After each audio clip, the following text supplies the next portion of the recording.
J'ai toujours été croyante, j'ai toujours cru en Dieu, j'ai toujours été à la messe tous les dimanches. En fait, Jésus a toujours eu une place dans ma vie. En fait, Jésus a toujours été présent, mais il a toujours eu la place que moi, j'ai bien voulu lui donner. Ça veut dire que ma vie, pendant tout un temps, elle a été entrecoupée. Enfin, il y a eu, je pouvais la classer en fait en petites catégories. La catégorie amis, cours, sport, musique, et puis la catégorie Jésus. Jésus était une tranche de ma vie. Donc il y avait la messe, dans la case Jésus, il y avait la messe le dimanche et puis les activités catholiques. Voilà.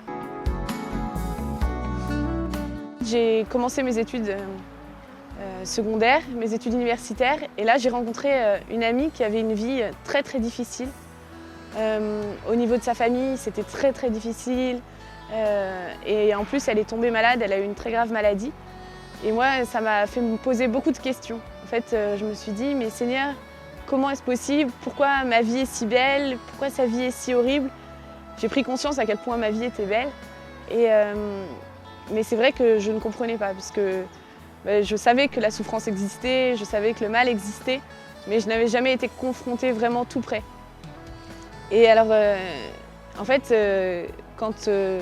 étant donné que c'était une amie et que j'avais envie de l'aider, mais je ne savais absolument pas comment l'aider, la seule idée que j'ai eue, c'était un jour d'aller à la messe pour elle pendant la semaine.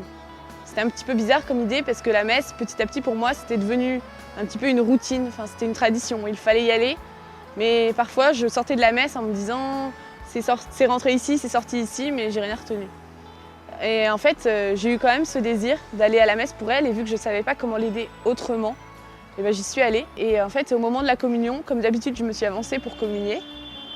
Et après la communion, donc, c'était un temps où j'avais l'habitude de me recueillir, et là, je priais. Et j'ai vraiment eu la certitude dans mon cœur que Jésus me disait « Vraiment Claire, merci d'être là pour cette amie. Et tu vas voir, c'est ici que je vais venir te nourrir, c'est ici que tu vas pouvoir venir puiser la vraie nourriture. » Et moi, je ne comprenais pas tout à fait ce qui se passait, mais ce que je sais, c'est qu'il y a eu une force qui m'a poussée à revenir tous les jours à la messe. Mais à chaque fois que je revenais à la messe, il y avait une phrase, quelques mots de la messe que je disais depuis que j'étais petite, qui prenaient du sens. Et petit à petit, j'ai commencé à me rendre compte à quel point c'était fou ce qui se passait à chaque Eucharistie. À chaque messe, Jésus vient et se rend présent pour moi dans ce petit morceau de pain. Donc pour moi, c'était vraiment une prise de conscience de la folie qu'est chaque Eucharistie. Et en fait, parallèlement à ça, ces jeunes que je rencontrais un petit peu à la messe en semaine, ils faisaient partie d'un groupe de prière. Et du coup, j'ai décidé d'y aller. Et alors, le même processus s'est répété que celui avec lequel, l'état d'esprit dans lequel j'étais partie à la messe. Donc au début, je suis allée à ce groupe de prière pour cette amie. Et j'avais qu'un seul mot en tête, c'était « Seigneur, guéris-la, guéris-la, guéris-la ». C'était la seule chose que je disais au Seigneur. Mais pourtant, petit à petit, le Seigneur, il a travaillé mon cœur. Il m'a dit « Mais j'entends ta prière », mais il m'a dit « Mais ouvre-moi ton cœur ». Et j'entendais les gens qui disaient oui, je veux donner ma vie au Seigneur, oui, je veux donner ma vie au Seigneur. Et moi, c'était quelque chose de très difficile. Ça a pris du temps, petit à petit, de dire vraiment un vrai oui au Seigneur. Un oui sans mais après, un oui sans compromis. Même si c'est encore difficile, petit à petit, j'ai pu dire au Seigneur, oui, je veux te donner ma vie. Et vraiment, que ta volonté soit faite, vraiment fais de moi ce qu'il te plaira. Puis j'ai continué mes études, j'ai fait une école de commerce. J'ai découvert un peu la vie étudiante, le monde, tout ça. Mais quelque part, Jésus s'est ancré de plus en plus en moi et m'a dit « Mais voilà, je suis présent, je suis à tes côtés ». Et en fait, j'ai pris conscience que ce Jésus qui avait toujours eu une place dans ma vie, petit à petit, il m'a dit « Mais Claire, je veux être le centre de ta vie. Dans le sport, dans la musique, dans tes études, dans tes amis.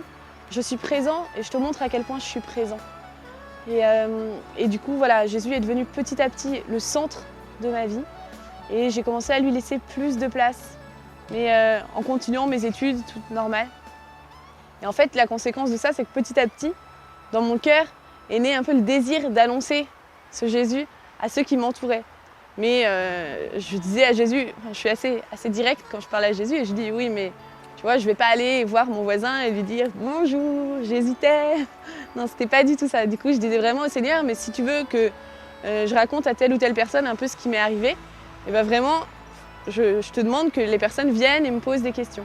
Et c'est vraiment ce qui s'est passé petit à petit. Les gens me posaient des questions, les gens voyaient que j'agissais peut-être différemment de la plupart des gens, Et du coup, voilà, petit à petit, il a forgé mon cœur un peu à ce désir de simplement être, mais en même temps de témoigner de lui, parce que c'est facile, pendant longtemps, c'était facile de raconter mon week-end sans dire je suis allée à la messe, je suis allée au groupe de prière, c'était bien les choses que je zappais. Et petit à petit, voilà, Jésus m'a dit non, mais tu peux dire aussi tu es allée à la messe, et voilà. Et de là, ont commencé à naître les questions. Et je me suis rendu compte qu'en parlant de Jésus, ou en parlant de ce qui était finalement le plus important pour moi, il y avait une vraie joie, une grande joie qui m'envahissait. Et c'est cette joie, je me suis rendu compte petit à petit que c'est une joie que rien ne peut m'enlever. Et en fait, avec mon groupe de prière, j'ai été amenée par exemple à aller faire de l'évangélisation de rue. Et en évangélisation de rue, c'est vraiment ça. Dès que j'annonce Jésus à une personne, ou dès que j'aborde une personne dans le but un petit peu de lui témoigner de ce que je vis, j'ai cette joie énorme qui m'envahit.